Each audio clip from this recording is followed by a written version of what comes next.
Olá pessoal, tudo bem? Quem não me conhece, eu me chamo Diogo Esteves Pereira, autor de algumas obras aí pela editora Juspod, como Teses Defensivas de Improbidade Administrativa, Manual de Legística e Assédio e Violência do Trabalho. Eu sou coautor, né, com outros autores.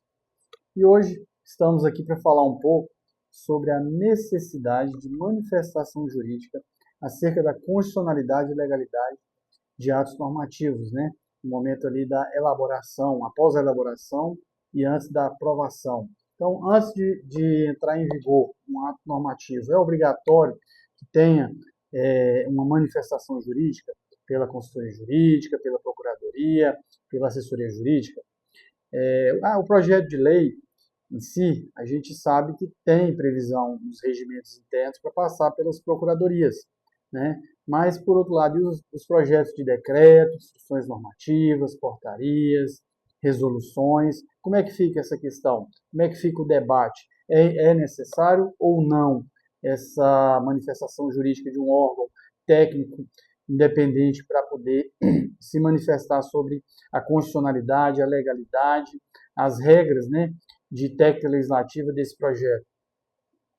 Apesar de não haver previsão específica estabelecendo essa obrigatoriedade, eu entendo que o bom gestor, né, a autoridade competente, né, às vezes gestor ou qualquer outra autoridade, é plausível que ela encaminhe esse projeto para uma assessoria jurídica, uma consultoria jurídica, uma procuradoria, para que haja manifestação jurídica sobre esse projeto antes da sua aprovação, antes da sua publicação, sua promulgação, antes da sua entrada em vigor, né?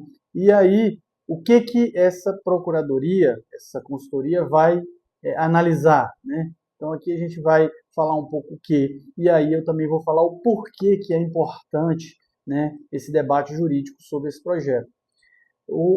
Esse debate jurídico, a análise jurídica desse projeto é muito importante para que um advogado, né, um procurador, ele possa se manifestar e verificar se realmente aquele projeto que ainda não foi aprovado, se ele realmente atende os requisitos legais, se ele está em consonância com o nosso ordenamento, enfim. Então, é muito importante que haja essa análise prévia, né, da constitucionalidade e da legalidade do ato. Então, eu falo que é muito importante também, porque se porventura esse ato normativo for questionado no Poder Judiciário, você vai acabar tendo que prestar informações. E dentre as informações que você vai apresentar, né, no caso de um projeto de lei, é mais fácil porque tem toda a tramitação, tem o processo legislativo que você encaminha para o judiciário para ele tomar conhecimento da discussão, do debate, olha os pareceres sobre a constitucionalidade, sobre a legalidade, faz toda a análise. Mas os atos normativos que não perpassam pela pelo processo legislativo, como um projeto de decreto, instrução normativa, uma resolução, uma portaria, né? Ele não tem essa formalidade de ter uma tramitação, mas eu reputo que é importante essa manifestação jurídica, tá? Para que esse processo esteja de forma integral e, caso esse ato for questionado, é possível que o próprio judiciário faça a análise da legalidade e a análise da manifestação, né, jurídica que foi proferida antes da sua aprovação. Então, é um pressuposto até de legitimidade e veracidade que o ato vai ter quando ele, antes da sua entrada em vigor, foi analisado por um jurista, né? Então, é importante que faça essa manifestação jurídica. Além disso, outro ponto que eu reputo importante é que, após o decreto 12.002, que vem regulamentar a Lei Complementar 95, não se usa mais aqueles considerandos no ato normativo, né? Não se usa porque lá, como eu falei em outros vídeos, lá fala para não utilizar, porque não tem, além do decreto falar para não utilizar, a gente ainda tem também a questão de que o ato normativo ele está regulamentando, e considerando ele é uma justificativa do ato. Então, ele deve estar numa regulamentação e não no ato em si. Então, isso aqui a gente falou já no vídeo anterior, né, da importância de observar essa regra, porque você só polui ali o ato colocando mais conteúdo. E existe o local próprio, que é a justificativa, para que a autoridade exponha ali os seus motivos de aprovar esse ato regulamentar que ela está elaborando, né? Então, não é no bojo do ato que ela vai justificar, exige só ela fazer a justificativa própria.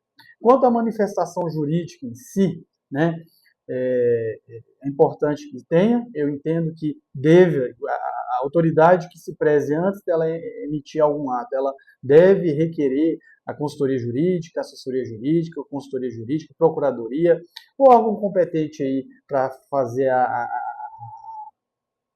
assessoria jurídica aí da autoridade, que esse órgão se manifeste, né? Então, isso aqui é o primeiro ponto que a gente entende que é plausível, é factível que haja essa manifestação. E a Procuradoria em si, né? Procuradoria, consultoria, vai se manifestar a respeito de quê?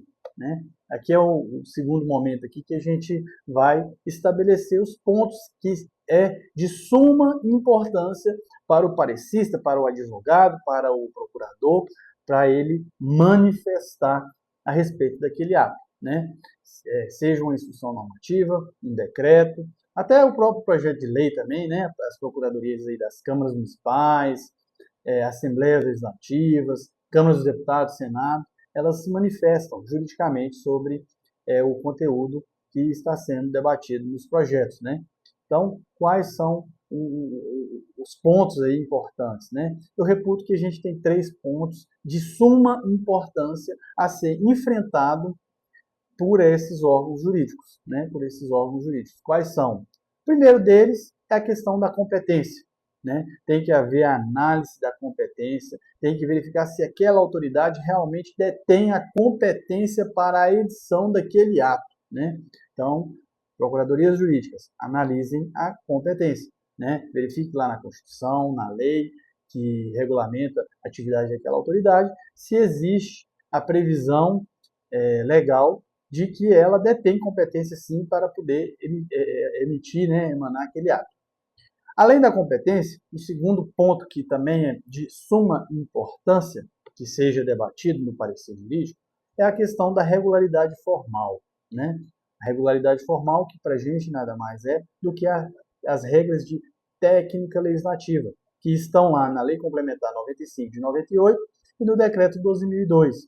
Então, essas regras têm que ser observadas no momento da elaboração do ato normativo e cabe também à procuradoria, à assessoria que for jurídica, que for fazer a análise jurídica do projeto, que se manifeste sobre essa regularidade formal. Se foi observado realmente lá a epígrafe, a ementa, o preâmbulo, artigo, inciso, parágrafo, se está tudo de acordo com o que rege as regras de técnica legislativa.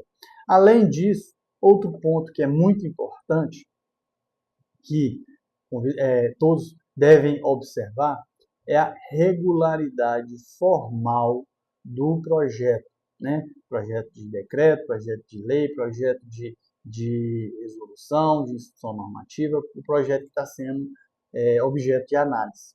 E o que vem a ser essa regularidade formal? A regularidade formal material, formal a gente já falou. A regularidade material é nada mais, nada menos do que a compatibilidade do ato, do projeto com o nosso ordenamento jurídico, né? Com a nossa Constituição. É verificar se aquele projeto está compatível com a Constituição, se está compatível com os, os decretos, as convenções aí, de direitos humanos, né? Que tem aí, dependendo da situação, o status constitucional, né? Às vezes se equipara à emenda constitucional, ou pode vir também a ter a classificação de norma supralegal, conforme o entendimento supremo lá no RE 466-343, né? Que o Supremo acabou entendendo que nos casos de convenções internacionais de direitos humanos que não adotou, não observou a regra da emenda constitucional, ela tem um status supralegal, está abaixo da Constituição e acima das leis infraconstitucionais. Observar também, deve ser observado também, a legislação como um todo, né? Então, se for um município, se for o estado que estiver editando, observar se tiver normas gerais, tem que estar em consonância. Então, tem que fazer essa análise de compatibilidade na regularidade material com as normas gerais e, a depender do caso, né, as demais normas do ordenamento jurídico como um todo. Então, essa é o terceiro ponto aí que tem que ser observado, é a regularidade material, a compatibilidade do ato que está sendo analisado com o nosso ordenamento, entendeu? Então, são esses três pontos. Relembrando, competência, regularidade formal e regularidade material. Regularidade formal, de técnica legislativa. Regularidade material, por outro lado, são regras, é a compatibilidade com o nosso ordenamento jurídico. Tudo isso está na nossa obra, Manual de Legística, né? Convido a todos a conhecer, a comprar. É uma obra que está aí, foi publicada pela editora Juspod. E por fim, pessoal, eu aproveito a oportunidade para convidar a todos que nós acabamos de lançar aí uma rede social nova, uma rede social exclusivamente jurídica, né? Quem está vendo aqui meu boné aqui é lexjuris.social, né? Entre aí, clique, compartilhe, poste, né? Que a ideia da LexJuris é ser uma rede social que a gente debata, que a gente discuta somente conteúdo judicial, perdão. É uma rede social judicial. Temas do direito, né? Não vamos estar lá postando questões que não têm relação com o direito. Então, a ideia é que a gente não perca tempo, que a gente foque no que é importante e discuta direito lá na LexJuris. Essa é a nossa ideia que eu convido a todos, né? Tem muitas ferramentas muito importantes, muito bacanas lá, né? Tem a possibilidade de você escolher lá na rádio o conteúdo que você quer, você coloca lá legística, e aí tudo que for postado sobre legística, técnica legislativa, vai passar para você na sua rede social. A gente não tem aquela dependência do algoritmo, né? Então é isso. Convido a todos a conhecer, espero vocês lá e até o próximo vídeo. Um forte abraço e até mais.